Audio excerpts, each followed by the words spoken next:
I'm Jonathan Tunick. Steve Sondheim and I share several interests, including a penchant for puns and anagrams. My own name yields very little in the way of anagrams, usually involving the word junk, but Steve's name is very rich, and my favorite is He Opens the Minds. I remember once chatting with Steve and saying, isn't it amazing how so many more people were doing so many more of your productions, and it's just building and building, it's just going to go on forever. And Steve just looked me in the eye and said, yeah, I get the cachet and you'll get the cash. I'm looking around my living room. I don't think I've ever had in 30 years a creative meeting with Steve any place other than in his study. Yeah.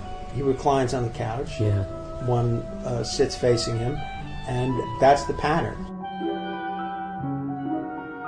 Even though I'm older than he has always been the teacher. I've always trusted his advice, his word, as to how something should be approached, and he was always right. If I talk to Steve on any subject, it's probably because I am so amazingly interesting, he is genuinely interested and keen and alive and still questioning, and it's fantastically contagious to be around because it's a child with an incredibly huge brain. For those of you whose memories may be going, I'm Dmitri Weissman. Welcome to our first and last reunion. He says he reads less than I do, which this brilliant mind. He is completely unpretentious.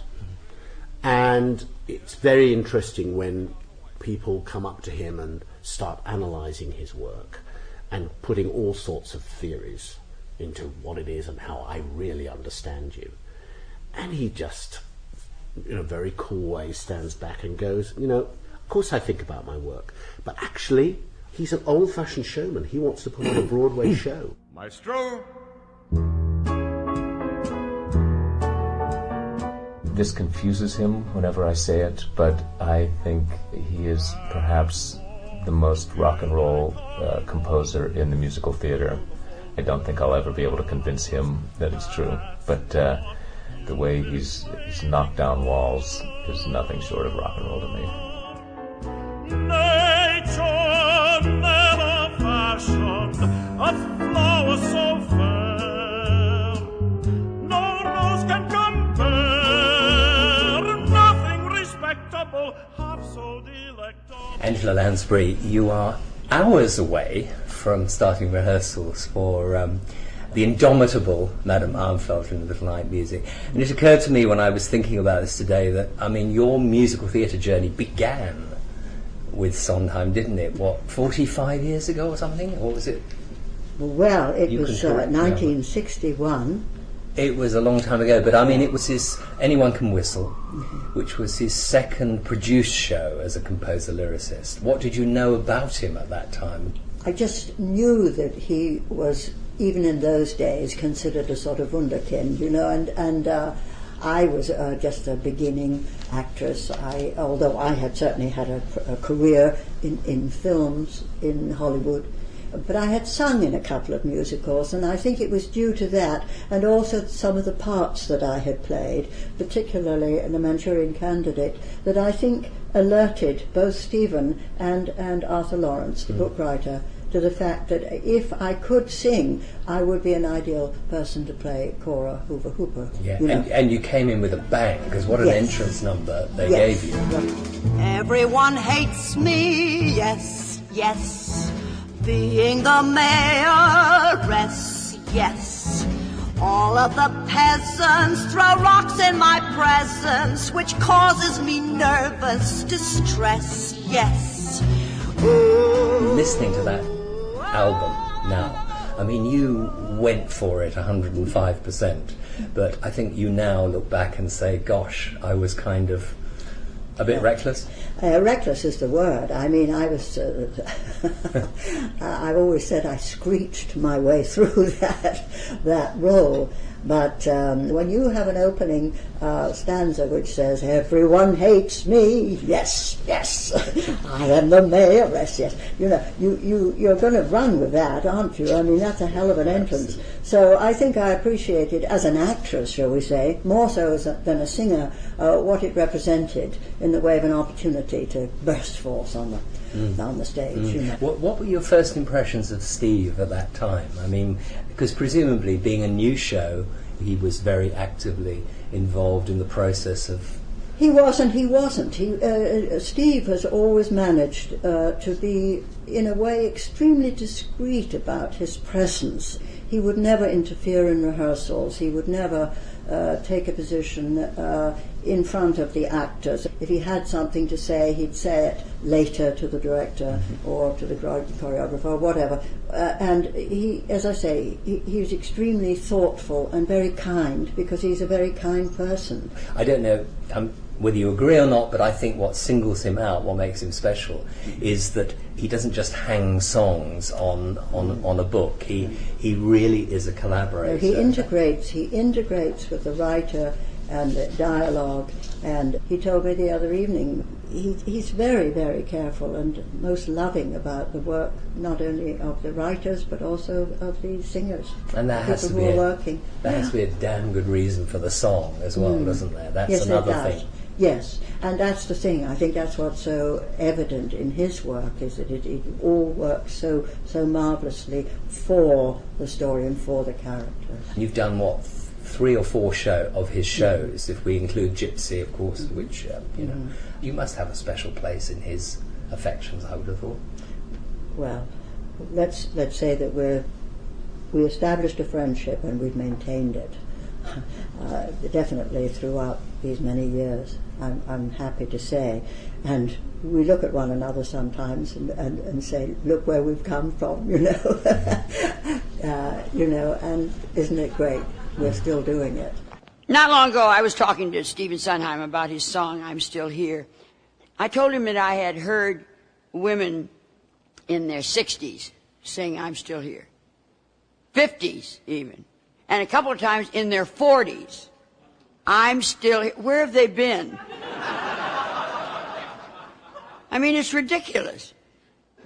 And so I told him that, not that he asked me or anything, but I told him that I would never touch that song until I was, 80 years old. That makes sense to me. 80, I'm still here. But you know, it is such a great song. I'm not going to wait 20 years to sing it. Daniel Evans, I'm wondering what your relationship with musicals was, BS, before Sondheim. Pretty conventional, I would have to say. Obviously, my first introduction to theatre, as it was many people, especially coming from the Welsh valleys, where there was lots of singing and lots of amateur acting companies doing musicals. So I played Oliver when I was 13 for the Pontypridd Amateur Operatic and Dramatic Society, and was coming to London and saw Les Mis and Chess and Children of Eden and all those musicals. But it did significantly change my relationship to musicals when I first heard a Stephen Sondheim song, which was not until I got to college in 1992, when I was 19. Gosh, and what was that song? It was Being Alive. It was Being Alive and Here's to the Ladies Who Lunch. And it was played to me. There were singing assessments at college, even though it's a classical theatre training course. And I had this bit of an old fogey teacher, can't remember his name, who was asking me which song did I want to... And he was an array of songs that I could choose from. And I remember him singing this song, The Ladies Who Lunch, and I was thinking, this is weird, this is a funny old song. And then, of course, it wasn't until much later, when I ran out to get all the Sondheim albums, that I heard Elaine Stritch singing, here's to the ladies. But there was this guy going, here's to the ladies who lunch. It didn't make no sense at all, But actually, when he played Being Alive, I could go beyond his voice and think, oh my God, what the hell is that song? Someone to crowd you with love, someone to force you to care, someone to make you come through, who'll always be there, as frightened as you of being alive, being alive, being alive, being alive. This is really controversial still, I think, but I think I would rather see an actor who could act a Sondheim song well and maybe not particularly sing it that great, than to see an opera singer sing it beautifully but really couldn't act it at all. They are songs to be acted.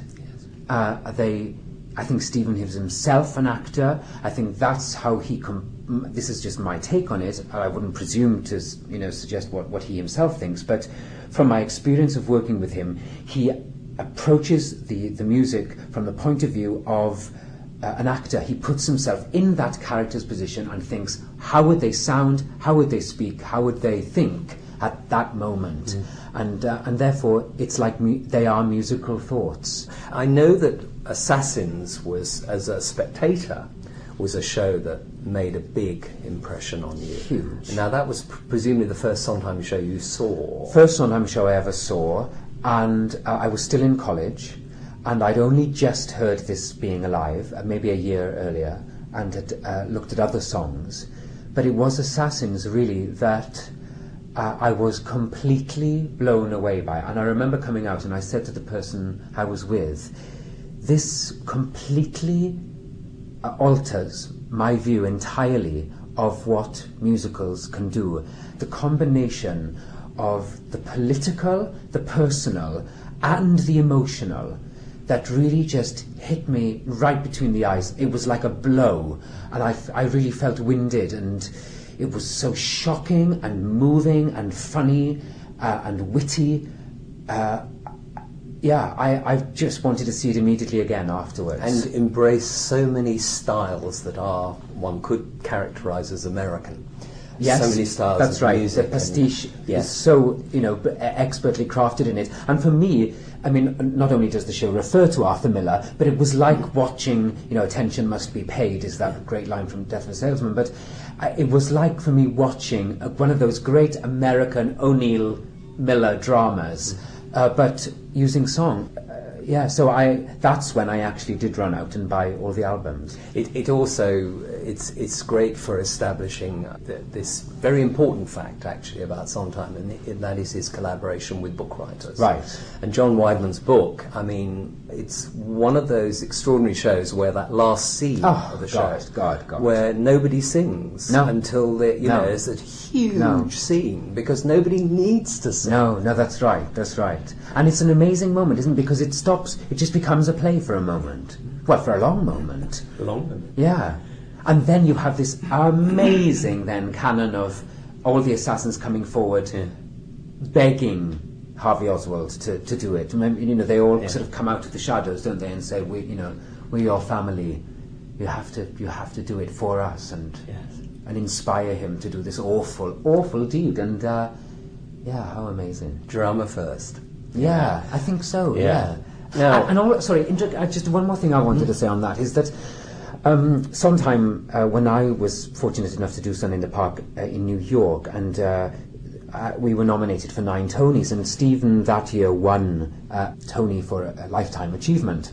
He wasn't there to accept it, but Mandy Patinkin gave the speech on his behalf. And what was amazing in that speech, which Steve obviously had written, was that he thanked more than anyone his collaborators and said that they were the people, and indeed he said so much to me personally, that they were the people who created the situations and the characters. And he really saw himself as just an interpreter, someone who, he says, took phrases, who took characters and just ran with them, but that the dramaturgs, the writers, were the people who made a hat where there never was a hat. The man for me must have a castle.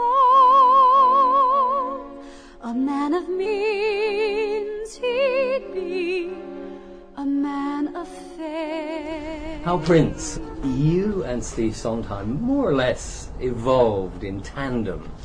You know, you seem to have been together from the very beginning. Yes, well, a few years separate us in age.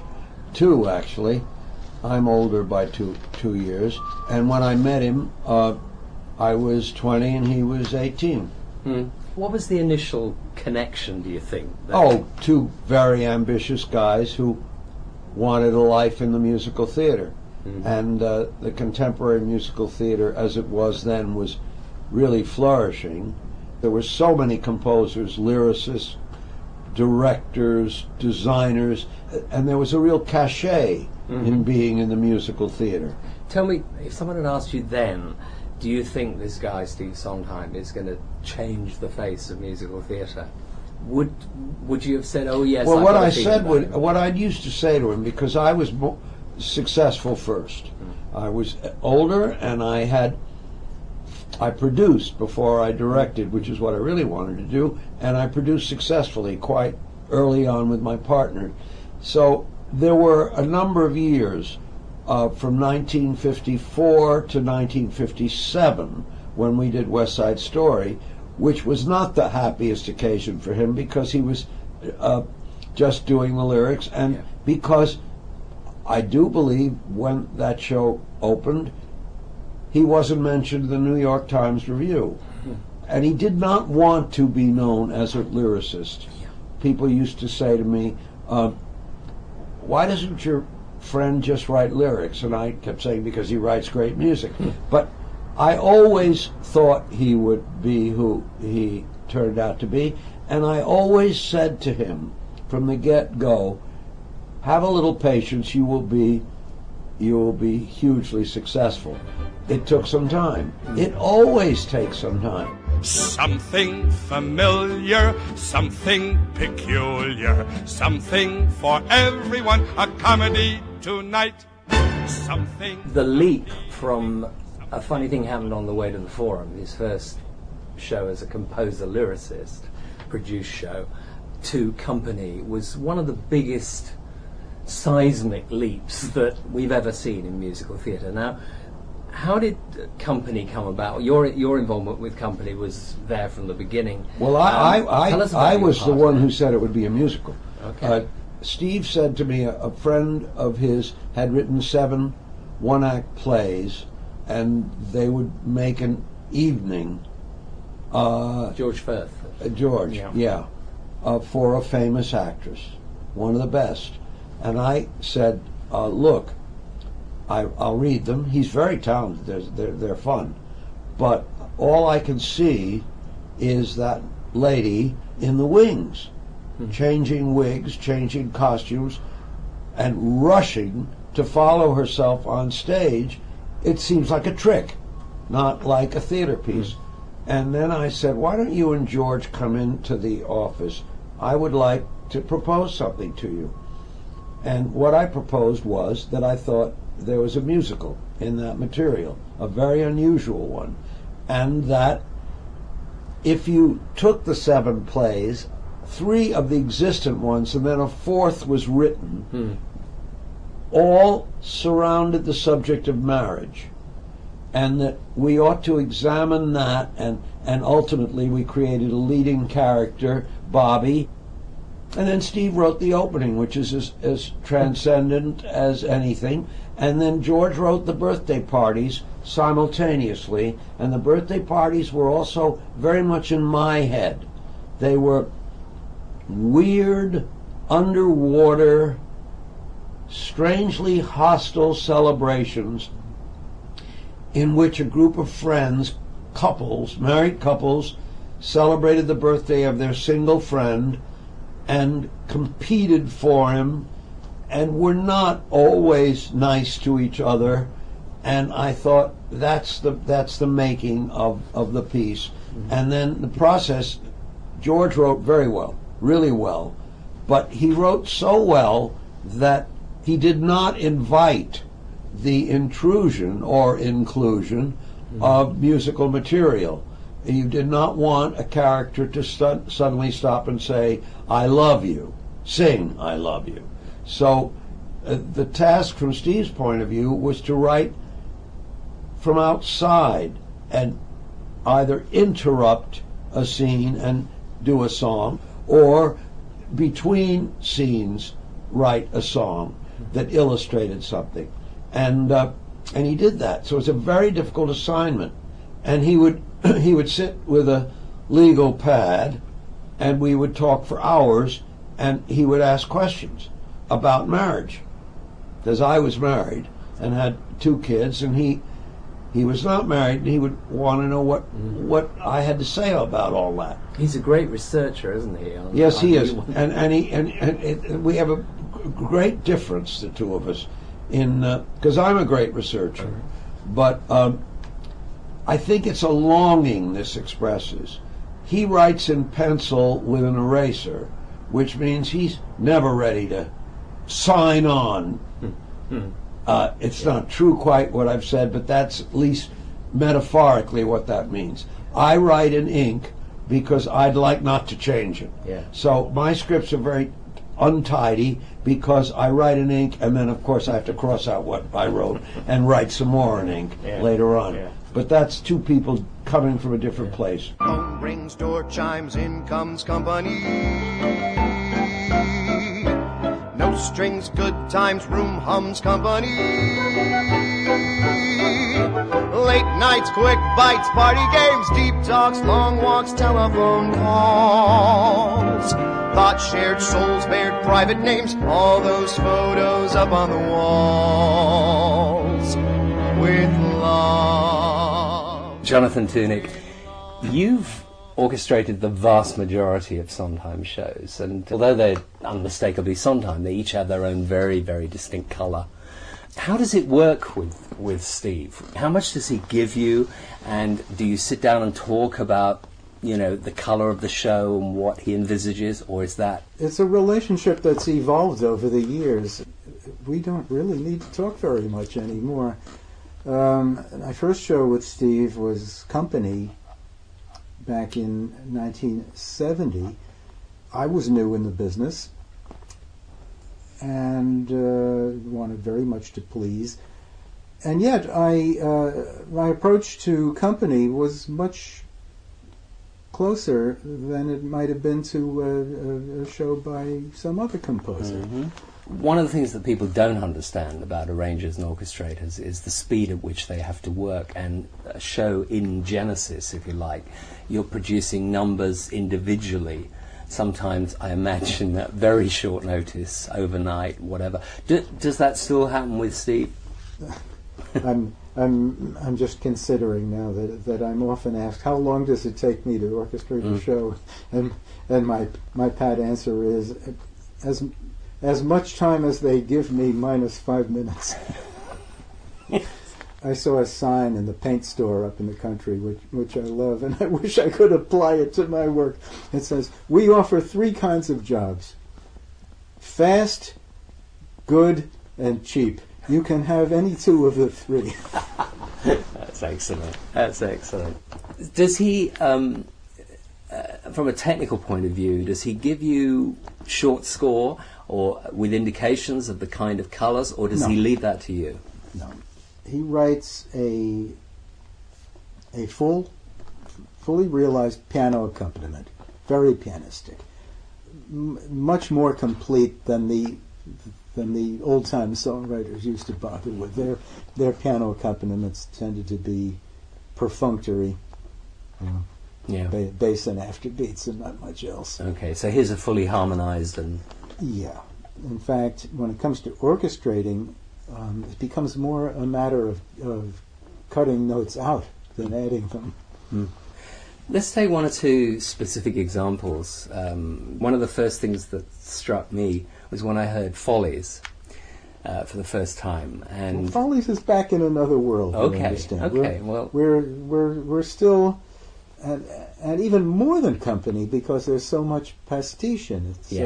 So we're aware that now we're doing Kern. Now we're doing That's what's now so we're amazing doing about Frimmel. it. Yeah, yes, exactly. But right from the start, the atmosphere of the mysteriousness of this kind of empty theatre coming alive again at the beginning with those first measures, and then the piano intro into Beautiful Girls. But when the orchestra comes in, that is a thrilling moment. Well, that's an effect. That's a calculated effect. And it's one you hear in every show when you have the orchestra rehearsal for the first time. And the people in the cast have been working in a drag rehearsal hall with the piano for 6 weeks. Well, not anymore. And then they come to orchestra rehearsal, and then there's this huge surge of energy that comes from new people.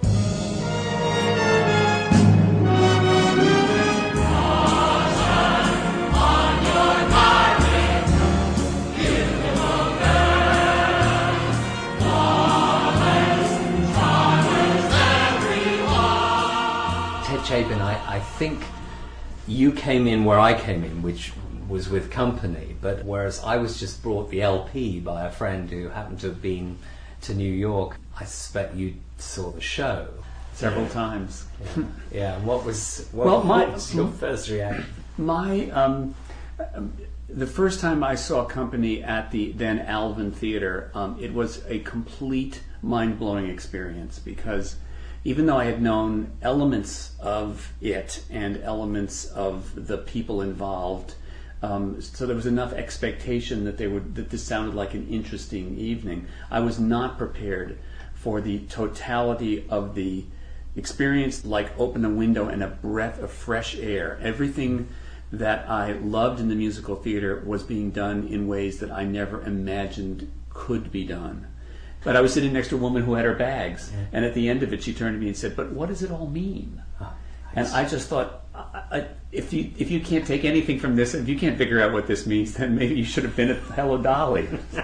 It's funny, but when I put that LP on, when I first heard it, if ever something sucks you in from the very beginning, this does. And I just thought, this kind of urban counterpoint at the start of the piece, which is starting with that busy signal, starting with that busy signal and that sound, that RMI Roxachord was the electronic keyboard that made that very, very specific sound at the beginning of Company, and it was a sound that I'd never heard.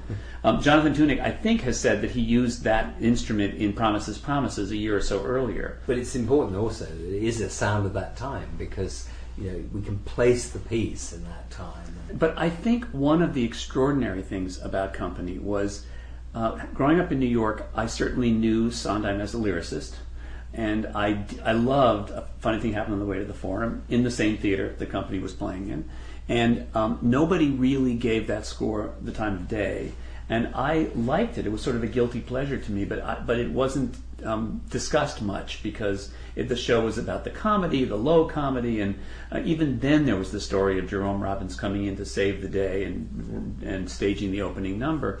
But Stephen Sondheim as composer was never quite featured enough. However, he was clearly somebody who came out of the fine tradition of the American musical theater. So to hear in Company what sounded like a contemporary writer of popular music at the time was startling.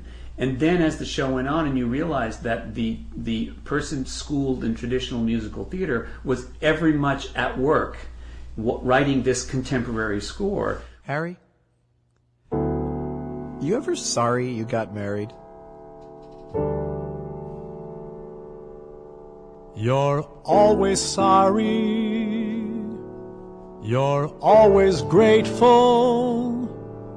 You're always wondering what might have been. Then she walks in.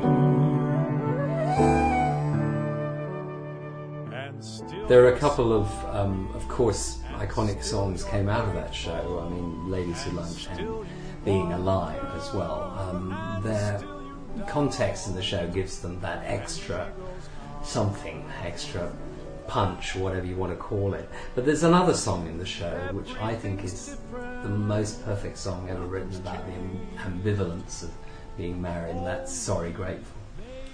Yeah, Sorry Grateful is one of those songs that the intellectual side of Sondheim as a lyricist can take an idea that is both appropriate and clever. By clever, I mean a collection of words that no one had quite ever thought to examine. And it's an emotional song. Again, people didn't think of Sondheim then as an emotional writer, and it's extremely emotional. And as you say, it goes right to the core of a kind of built-in, if not ambivalence, certainly tension in all of our lives about whether we want to take care of ourselves alone, whether we want to commit to some other thing, person, whatever. And it was an extraordinary song. You don't live for her, you do live with her. You're scared she's starting to drift away, and scared she'll stay. Good things get better, bad get worse. Wait, I think I meant that in reverse. You're sorry, Grace. Barbara Cook, can you actually remember when you first became aware of Stephen Sondheim? I mean, was it a song? Was it a show? Can you remember? Not really, because I've known Stephen for so long. I knew him socially before we had any kind of work together, years and years and years ago. So I don't remember, and of course I was certainly aware of Company and Follies as they came along, and definitely Sweeney Todd, and West Side Story, all those things. But I didn't really know him all that well. I know him a lot better now than I did in those years. I suppose at a time when he was coming to great prominence, and it's been a long road, and he's been at the top for many, many years now. You were just kind of coming out of Broadway and going into cabaret and concert not the work. early stuff, because when he did West Side Story, it was just around the Music Man time, that sort of thing. And in fact, there was some talk at one point about my doing Maria, and it was when I was doing Candide. And I remember Lenny and but they quite wisely decided to go with somebody, with darker hair and all that. The Wind, I should add, is doing its New York best today. It's fairly dramatic out there if people can hear it. There was that momentous concert performance of Follies. I just wondered whether you'd ever wished you'd played Sally Durant on stage. Well, I wanted to play it originally, but I didn't get an audition. What happened is that there were auditions for Hal on 2 successive days. The first one was for the Countess, I guess she's called, in Zorba. Mm-hmm. And that role, and then the next day was an audition for Follies. And I hadn't sung in New York in a while, and I hadn't, there were rumors about, why isn't she doing this, that, and the other. So, in fact, all of them were incorrect. But I wanted to go in looking healthy and young and blah, blah, blah, and so forth. And I evidently succeeded too well, because Hal called that afternoon after I'd seen him about Zorba. He called my agency that afternoon and said, she just looks too healthy. She looks too good, because we want somebody they would try, actually they did cast people who were kind of, this sounds terrible, on a downward road, as far as their careers go. And of course there's a thing called acting that they were not paying much attention to in their casting, I suppose. So I was not allowed to audition for it. I was angry as hell, as you can imagine. But they wouldn't see me. So, I don't know. Well, that concert performance was amazing. One of the things about Follies that I think is so extraordinary is the way Steve managed to characterize the kind of the book songs, if you like, which were the songs that the real people sang about their lives at a particular time, and the Follies songs. The pastiche songs. Exactly, which sounds so familiar. You think, I've known this song all my life. It's so skillful. Very, very skillful. Well, I think it's one of his best scores by far. Some beautiful, beautiful work in there. It's characterized... One More Kiss is just, it's a gorgeous song, isn't it? That's one that just seems to have been plucked out of the air, doesn't it? Yeah. But with Sally, the two sides of her character, I mean, In Buddy's Eyes, which... it's just an extraordinary song because the whole thing is a lie. And Losing My Mind, which is the Follies song. Talk about those two songs, because you've sung them many times in your... Well, you know, in the script, in the show, of course the song is a lie. But I chose not to take that into consideration when I was doing it because, you know, sometimes we're never more believable than when we're lying. And so I decided to do it as if it were the realest thing in the world and the most honest thing, because we weren't doing the whole script, and it seemed pointless to me to try to bring that element in rather than just singing the song as purely and honestly as I knew how. Life is slow, but it seems exciting, 'cause Buddy's there. Gourmet cooking and letter writing, and knowing Buddy's there. Every morning, don't faint, I tend the flowers. Can you believe it? Every weekend I paint. A lot of it is a pastiche score, no question. No question. But it's such good pastiche that it transcends. Oh, I don't think pastiche is ever bad. It's just, how good is it? Yeah. And this pastiche was very deliberate. I think every once in a while there's a little bit of snobbery about Steve, that he was doing pastiche, but no one ever did it better, and it's appropriate to the piece. It's so important to understand the rules before you break them. And again, why he's such a pivotal character in the history of the musical is, he's often spoken of a mentorship with Oscar Hammerstein. He has said that Oscar taught him the rules of how a musical worked, or certainly a Rodgers and Hammerstein musical worked, and Sondheim was like a sponge, just taking it all in. And what's so interesting is, having taken it all in the Hammerstein way of construction, and sometimes leaning on that, but most often taking what he learned and thinking, well, I can actually push this a little this way, and I can push this a little that way, or I can decide that it's going to be more a psychological question than a moment of advancing the plot. I'm beautiful in a body's arms, on body's shoulder. I won't get older. Nothing dies, and all I understood that show as well as any show I've ever done, and I can see it, every single moment of it. And Steve wrote every single moment of it. It was a real rewrite job, you know. When I came into it, it was called The Girls Upstairs, and it wasn't that. It was very realistic. Then we really went for the past and the present, and then the collision of the past and the present. And instead of physical confrontation at the end of the play, it was an emotional confrontation. And the four young versions of the leads and the four contemporary versions of the lead just collided on stage and started to scream at each other. And then the Follies grew out of that. Yeah. I believe there are 7 songs that ended up in the final score of Follies that were not written when the show went into rehearsal, which is an incredibly foolish thing for anybody to do.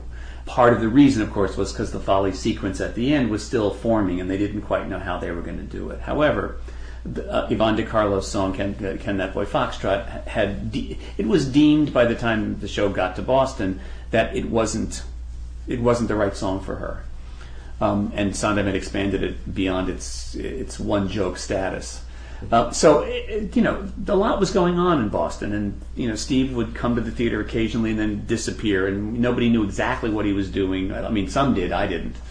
And then one day I was handed this manuscript and asked to type out a set of lyrics, because this was Yvonne's new song, and it had been played for Michael Bennett and Hal Prince, and it had been played for Yvonne. And so I went up to the stage manager's office and rolled the carbon papers into an old typewriter. And what I will never forget is to the left of the typewriter there was Sondheim's manuscript, and by that point I had learned pretty much how he liked lyrics to be typed in script format, all caps.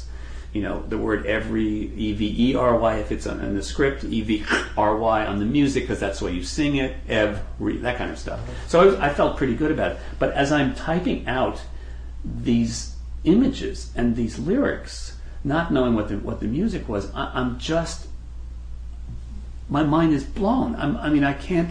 It's one more brilliant image of the Depression, of that era, and so skillfully put together, and so clever in the right way when it needed to be. And I just remember thinking, I can't wait to hear what the music sounds like, because these lyrics are, this is amazing. And this was long before Google. It looked like somebody else would have had to go into a library for a week to do research about all these things. Now, it turns out that it's the era that Stephen Sondheim grew up in, so he knows, and he knew who Brenda Fraser was, who was the first person who was famous for being famous, and Amos and Andy and all those. So anyway, it was a wonderful experience typing out these lyrics, and I still have a copy of that sheet that I typed out that day, and the song was indeed called I'm Here. I've been through Gandhi, Wally, and Windsor's affair, but I'm here. Amos and Andy, Marjan and platinum hair, but I'm here. There was one line, I got through 3 commercials, and I'm here. And shortly afterwards, that was changed to I got through 5 commercials, because if you say through 3 and then try to sing through 3, the tongue is working overtime. So through 5 was easier to sing, and it stayed that way for a while, and then one day it changed to I'm almost through my memoirs. And it's, you realize it's an artist at work, an absolute craftsman. Gee, that was fun and a half. When you've been through Herbert and J. Edgar Hoover, anything else is a laugh. How is Steve as a collaborator? What are his? Totally exciting. we've had absolutely wonderful times. We came to the end of the 10-year collaboration, which was for 9.5 of them extremely successful, and then we did Merrily, and it did not do well, and I think it was just time. Why did it? It's such a great score. It's a great score. It's not a great book. The book is what does it in. George wrote fine, but it's too confusing, and I never got a handle on what it should look like. I did, really, but I didn't have the guts. I called my office force in one day, and I said, this is a Broadway musical, and it's supposed to be it's going to cost whatever it's going to cost. It's supposed to be a big Broadway musical, and the only thing I can think of is a bare stage. And they kept saying, what do you mean? I said, I just keep thinking a bare stage with a lot of costume racks and a lot of kids just putting it together and behaving like adults and putting on clothes that they think are appropriate to the scenes they play, and I'd love to do it on a bare stage. And they said, then do it. And I was too cowardly. Now, would it have worked? I don't know. But certainly we made it better and better. And by the time it closed on Broadway, it was really quite a good show. The problem was that we were too damn famous then together as a team. There was just too much hope out there and too much expectation. If I had done what I really wanted to do, would it have worked? No, because the plot was too complicated. But I wanted to do the other, and so did Steve. Let's take the kids and show them so glistening and see what happens to them over the course of a lifetime. Good idea for show, just too complicated.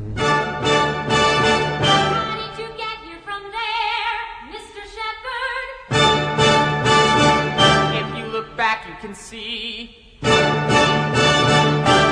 the moment and where, Mr. Shepherd? 1973. This is an interview, isn't it, with Yes. Charlie? Live on television. Live on television at the point where they're in the ascendant very much. That's right. And there's a whole corporation is evolving around Franklin Shepherd. In fact, they are almost, I would say, over the hill.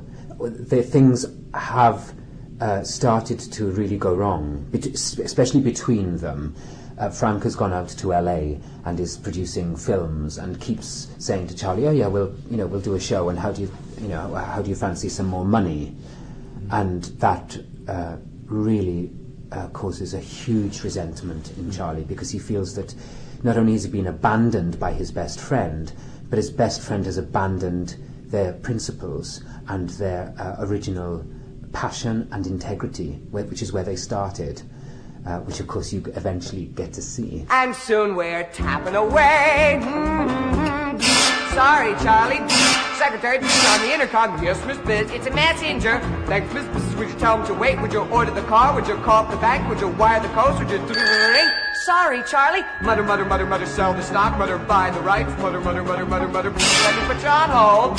Yes, Miss Biz, it's the interview. Thanks, Miss Biz. Will you tell him to wait? Will you wire the car? Will you order the coast? Will you send up the bank? And the telephones blink and the stocks get sold, and the rest of us he keeps on hold, and he's going to start producing, and he's now a corporation, right? And I play at home with my wife and kids, and I wait to hear the movie bids, and I got a little sailboat, and I'm in a meditation, right? He flies off to California, I discuss him with my shrink. That's the story of the way we work, me and Franklin Shepherd Inc. Now that's not a song, that's a nervous breakdown, isn't it? It's and I had a few of them, let me tell you. Yes, during learning it, I had a few of them. Let's talk about that song, because it is a scene, isn't it? Like so many of Sondheim's great numbers. And it has this wonderful still centre to it that is terribly moving, where he suddenly realises what he could be losing, this friendship. Yes. You did a one-to-one with Steve with this song. Tell us about that. He was very strict, to the point where I was really quite afraid of him at the time. It was Gareth Valentine, a brilliant MD at the piano, and we were in the Don Mar bar. Not the greatest of places to be having a masterclass, one-on-one masterclass with Stephen Sondheim. But what really struck me, it was during that hour that we had, just on Franklin Shepherd Inc., that I realised what Stephen was, in the sense of how he approached and how he created his work. And that was because he started by telling me, now look, that morning Charlie has got up, and he took me through the entire morning. He took me through what his wife had said to him, how she picked out the clothes for him, what was up to the last thing that he worried about before going onto the studio floor, and that was the fact that his flies were done up. So there was me worrying about all these extraneous stuff, as a stupid young actor does. And once Stephen had said to me, the last thing you need to worry about before going on stage is whether your flies are done up. It's extraordinary. You talk about Steve giving you a context for that number, but the number itself takes you on such a journey. Yes, and the virtuosity of the number, because you are a number of different voices as well. That's right. You're the secretary. You're all the things that Franklin Shepherd asks for. The wire to be money. No, here we go. I'm actually making mistakes now, which I often did. He wants money to be wired. He wants cars to be prepared, and then he does get it all right. He does get it wrong. And then he wants cars to be wired and monies to be prepared, and all of that. Which sometimes I said right, sometimes I said them wrong. But it is it is a nervous breakdown through song. Can you remember the words of that middle section when he says, Yes. Nothing permanent has happened, just a temporary kink. Friendship's something you don't really lose. And then he has this big realization, oh my God, I think it's happened. But there is a little tiny bit of dialogue which is really useful in the middle of it, where he says, stop, I think I'm getting in too deep. And he starts to realize that he is on television and that he is maybe embarrassing his friend, and then he really speaks from the heart and says to the interviewer, almost as if Frank isn't there, you see, friendship is like a garden. You have to water and tend it for it to grow, and I want it back, which I think is something really a very vulnerable place, and perhaps he doesn't even know how vulnerable he is at that point. But I think that's the real subject of the whole piece, in a way, of how really love and relationships over time, if we're not careful, get eroded by external materialistic. They need attention, they have to be nurtured. Yes. Actually, just hearing you do that shivers down the spine, because, you know, I remember one of the things about that number is that it's screamingly funny. Yes. But it is also heartbreaking. Tragic. And on a sixpence. Yes, the that's change right, of that's mood. right. Yeah. Yes. And that is the genius of Stephen Sondheim. Yeah, it's a gift really for an actor, you know. It's terrifying, but it's a gift. Go get a drink. That's the guy I love, the fella who's inside. Mutter, quick, Jerome, get the president. There's a crazy man on my TV screen.